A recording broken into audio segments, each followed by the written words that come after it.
నమస్తే, welcome to Suman TV. నేను మీ యామ్ని. ప్రస్తుతం మనతో ఉన్నారు ప్రముఖ జ్యోతిష్య వాస్తు పండితులు, జ్యోతిష్య శిక్షణా నిపుణులు, లలితాదేవి అమ్మవారి ఉపాసకులు బ్రహ్మశ్రీ నానాజీ పట్నాయక్ గారు ఉన్నారు. మరి గురుగారితో మాట్లాడి 12 రాశుల వారికి సంబంధించి కుజ శుక్ర కేతు కలయిక వల్ల ఏ విధంగా ఉంటుంది, ఈ విషయాల గురించి అడిగి తెలుసుకుందాం. నమస్కారం గురుగారు. శ్రీమాత్రే నమః. గురుగారు, ఇప్పుడు కుజ శుక్ర కేతు కలయిక వల్ల అంటే ధనుసు రాశి వారికి ఏ విధంగా ఉంటుంది? ధనుర్రాశి వారికి చూసుకుంటే అమ్మ, ఈ కలయిక ఎక్కడుంది అనేది మోస్ట్ ఇంపార్టెంట్. వీళ్ళకి పూర్వజన్మ కర్మని కంట్రోల్ చేసే దాంట్లోకి దశమ స్థానంలోకి వెళ్ళింది. ఇలాంటి సమయంలో ధనుర్లగ్నంలో జన్మించారు ఎవరైనా, వర్క్ విషయంలో, ప్రొఫెషన్ విషయం కావచ్చు, వ్యాపార విషయాలు కావచ్చు, కొంచెం నెమ్మదిస్తాయి. అంటే ఒక్కొక్కసారి తొందరపడి ఉద్యోగం మానేయాలనుకోవడం చేస్తుంటారు. అటువంటి తప్పిదం అస్సలు చేయకూడదు ధనుర్లగ్నం వారు. ఎందుకంటే దశమం కెరియర్ స్థానంలో శుక్రకేతువులు కలిసి ఉన్నారు. సో ఎప్పుడైతే కెరియర్ స్థానంలో వీనస్ అండ్ కేతు కలిసి ఉన్నారో, ఇది పర్టికులర్గా ఇచ్చేటువంటి ఫలితం ఏమిటి, ఇది వెరీ క్లియర్. ఏం చెప్తుంది, మీరు తొందరపడి ఉద్యోగం మానకండి. కొంతమంది ఏం చేస్తారు, ఇంకో ఉద్యోగం నాకు అవకాశం వస్తుందిలే, ఏముంది నేను మానేస్తాను అనుకుంటాను. తెరాజు ఇది పోతుంది, అది పోతుంది. వీళ్ళు ఉండమన్నా ఉండరు కొంతమంది, ఎందుకంటే ఆ గ్రహస్థితి ఆ రకమైన ఆలోచన విధానాన్ని ఇస్తుంది. కాబట్టి ఈ విషయంలో అది కాకుండా అనవసరమైన శత్రుత్వాల జోలికి వెళ్ళకూడదు, కొంచెం సైలెంట్గా ఉండాలి ఈ టైంలో. ఓకే. అలాగే మరొక విషయం ఏంటంటే, ఇక్కడ కుజుడు సప్తమంలో ఉన్నాడు. సప్తమంలో ఉండే కుజుడు ఏం చేస్తాడు, ఎవరినైనా ఇష్టపడిన వారిని వివాహం చేసుకోవాలనే విషయంలో కొంత కుటుంబ సభ్యులతోని లేకపోతే అవతల వాళ్ళతో కొంత ఒత్తిడి ఎదుర్కోవడము, ఇట్లాంటి ఫలితాలు జరుగుతూ ఉంటాయి ధనుసు లగ్నం వారు, ధనుసు రాశి వారికి. మరియు దీంతో పాటు ఇక్కడ ఏంటంటే భాగ్యంలో రవి బుధుడు ఉంటున్నారు. రవి ఉంటున్నాడు, తన తర్వాత బుధుడు చేస్తున్నాడు. సో భాగ్యంలో రవి బుధుడు ఉండడం అనేటువంటిది మంచిదే. ఎలాంటి వాటికి మంచిది, కొన్ని గురువులతోని, తండ్రి గారితోని, లేనట్లయితే బ్యాంక్ ఓడీస్ తీసుకోవడానికి ఇది వెరీ గుడ్. హైయర్ ఎడ్యుకేషన్లో ముఖ్యంగా ఎంఎస్ మెడికల్ రంగాల్లో ఉండేటువంటి వారు హైయర్ ఎడ్యుకేషన్ కోసం ప్రయత్నం చేసేటువంటి వాటికి చాలా మంచిది ఇది. ఒక రకంగా చెప్పాలంటే కుజుడు దృష్టి రాశి మీద ఉన్నప్పుడు ఏమవుతుందంటే కొంత స్ట్రాంగ్ కూడా అవుతారు వీళ్ళు. కొన్ని విషయాల్లో స్ట్రాంగ్గా నిలబడడం కూడా జరుగుతుంది ధనుర్లగ్నం వారికి, అందులో ఎటువంటి డౌట్ లేదు. ఎందుకంటే కుజుడు దృష్టి అటువంటి స్ట్రాంగ్నెస్ ఇస్తుంది. అయితే అండి, ధనుసు రాశి వారికి మెరుగైన ఫలితం రావాలంటే ఎలాంటి పరిహారం చేయాలంటారు?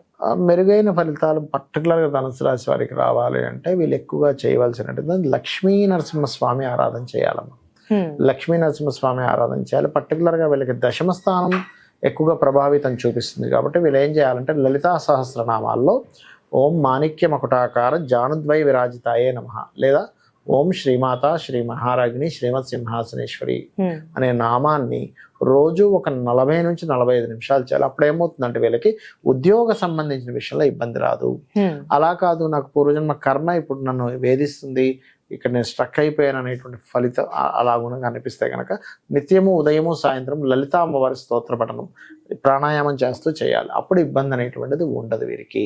ఇప్పుడు ప్రపంచవ్యాప్తంగా చూసుకున్నట్లయితే ఏ విధంగా ఉంది? మనం ఆల్రెడీ ఉట్టి శుక్రకేతువుల కలయిక ఒక 10-15 రోజుల క్రితం నుంచి ముందే మనం చెప్పాము. ఏంటంటే కొంచెం స్త్రీల మీద కాస్త యగాయిత్యాలు, ఎందుకంటే శుక్రుడు స్త్రీల కారకుడమ్మ.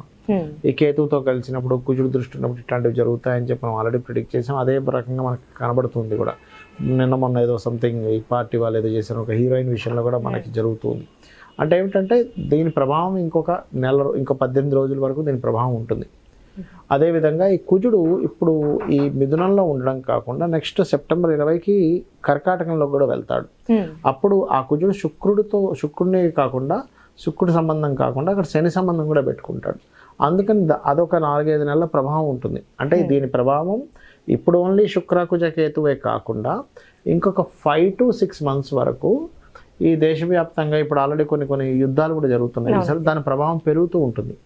పెరగడము, లేనట్లయితే కొన్ని అంటే ప్రభుత్వం కొన్ని డ్రాస్టిక్ నిర్ణయాలు తీసుకోవడం ద్వారా దాని యొక్క ప్రభావం పడడం, ఇట్లాంటివన్నీ కూడా ఉంటాయి. అంటే ప్రభుత్వం మీద వ్యతిరేకతనిచ్చేటువంటి గ్రహస్థితి నడుస్తుంది ప్రజెంట్ ఇప్పుడు.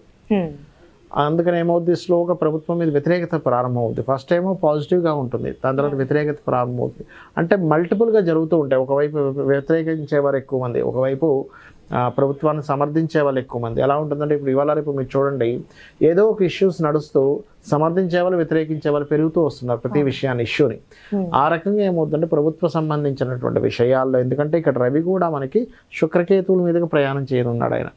అందుకని ఏమవుతుంది, కొన్ని విభజనలు అంటే ఇప్పుడు ఆల్రెడీ ఒక ప్రభుత్వం నడుస్తుంది, ఆల్రెడీ ఓడిపోయిన ప్రభుత్వం దీన్ని అవకాశంగా తీసుకొని ఇంకేదైనా మనం దీన్ని ప్రణాళిక చేయొచ్చా, మనం ఇంకేదైనా దీన్ని అడ్వాంటేజ్గా తీసుకుని మనం ఏదైనా చేయొచ్చా అనేటువంటిది ఉంది. కాబట్టి ఈ రవి కేతు మీదుగా సంచారం జరుగుతుంది కాబట్టి నెక్స్ట్ కాస్త ప్రభుత్వాలు కూడా జాగ్రత్తగా పొలిటికల్ మీద కొంచెం ఎఫెక్ట్ ప్రభావం ఉంటుంది. అయ్యో పొలిటికల్ మీద జరిగేటువంటి గొడవల వల్ల పొలిటికల్ మీద ప్రభావం వచ్చే ఛాన్సెస్ ఉంది రాబోయే ఇక్కడ నుంచి ఒక 5 to 6 months వరకు అనేటువంటిది బలంగా చూపిస్తుంది. ఎందుకంటే ఈ కుజుడు ఇప్పుడంటే శత్రుక్షేత్రంలో ఉన్నాడు మిథునంలో, కానీ తర్వాత నీచ స్థానంలోకి వెళ్తాడు. నీచ స్థానంలోకి ఎప్పుడైతే వెళ్ళి తను శనిని వీక్షిస్తాడో, అష్టమంలో ఉండే శనిని, అక్కడి నుంచి అష్టమంలో ఉండే శనిని వీక్షిస్తాడో, శని కుజులు ఎప్పుడైతే వీక్షణ జరుగుతుందో ఏమవుతుందంటే ఈ ఫలితాలు ఇస్తుంది. అలాగే కొంత వాహన ప్రమాదాలు, శుక్రుడు వాహనాలకు కారకుడు. ఈ 18 రోజులు దాదాపుగా మనకి September 18th వరకు కొంచెం వాహనాల విషయంలో, అది ట్రైన్లు కావచ్చు, బస్సులు కావచ్చు, కొంచెం ప్రయాణాలు చేసేటప్పుడు కొంత జాగ్రత్తగా ఉండాలి. సడన్గా ఉన్నటువంటి ఏదైనా ఒక రాజులు ప్రయాణించేదంటే ఇప్పుడు సీఎంలు పిఎంలు ఉన్నారు, వాళ్ళు ప్రయాణించేటువంటి వాహనాలు కూడా కొన్ని చెడిపోవడం సడన్గా ఇట్లాంటివి జరుగుతూ ఉంటాయి. ఇవి కొంచెం పర్టికులర్గా చూసుకోవాలి. ఏది 18th వరకు పర్టికులర్గా ఈ సీఎంలు కావచ్చు, పిఎంలు కావచ్చు, ఎమ్మెల్యేలు ఎంపీలు కావచ్చు, వీళ్ళు ప్రయాణించేటువంటి దాంట్లో మరి వీళ్ళందరికీ కూడా ఇబ్బంది కలగకుండా ఉండాలంటే ఏం చేయాలి? మెయిన్ ఆస్ట్రాలజీ యొక్క మెయిన్ ఉద్దేశమే అది. అంటే ఏంటి, మీకు ఇలా ఉంది కాబట్టి దీన్ని ఎట్లాగా అధిగమించాలి చూసుకున్నట్లయితే ముఖ్యంగా నవగ్రహాల్లో శుక్ర, కేతు, కుజ, శని, ఈ 4 గ్రహాలు గుర్తుపెట్టుకోండి. శుక్ర, కేతు, కుజ, శని, వీలైతే రాహు. మెయిన్గా అయితే ఈ మేజర్గా ఈ 4 గ్రహాల దగ్గర దీపారాధన చేయాలి.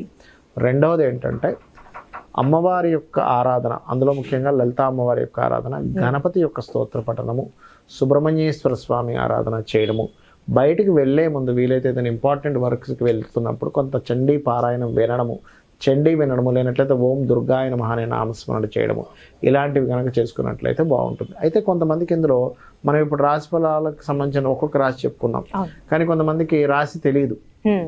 అలాంటి వారు కూడా ఇప్పుడు నేను చెప్పినటువంటి దానాలు ఇచ్చుకుంటూ, అంటే ఈ దీపారాధన చేయడము, వీలైతే గోవులకి గ్రాసం ఉంటుంది, గ్రాసము, తీపి చపాతీలు అంటారు, అంటే తేనె పూసిన చపాతీలు తినిపించడము, అదేవిధంగా క్యారెట్స్ తినిపించడము చేసినట్లయితే వాళ్ళ లైఫ్లో వాళ్ళకి తెలియదు కదా, వాళ్ళ లగ్నం ఏంటో తెలియదు, రాశి ఏంటో తెలియదు, వాళ్ళు రాయలేదు. అలాంటప్పుడు మరి గ్రహస్థితి వచ్చింది ఎలా ఉంటుంది అని డౌట్ వస్తుంది. ఈ పరిహారం కనుక చేసుకున్నట్లయితే ఇబ్బంది అనేటువంటిది రాదు. ఈ విధంగా చేసుకోవచ్చు. తెలిసిన వాళ్ళకి ఆ పర్టికులర్ అంశాల్లో జాగ్రత్తగా ఉండాలి. నేను చెప్పేది ఒకటే, ఈ శుక్రుడు మారే వరకు కూడా స్త్రీలను ఒంటరిగా కొన్ని ప్రదేశాలకు వెళ్ళినప్పుడు ఇబ్బంది ఉంటుంది అన్నప్పుడు కొంచెం జాగ్రత్తగా ఉండడం మంచిది. చాలా చక్కగా తెలియజేశారు గురుగారు, ధన్యవాదాలు.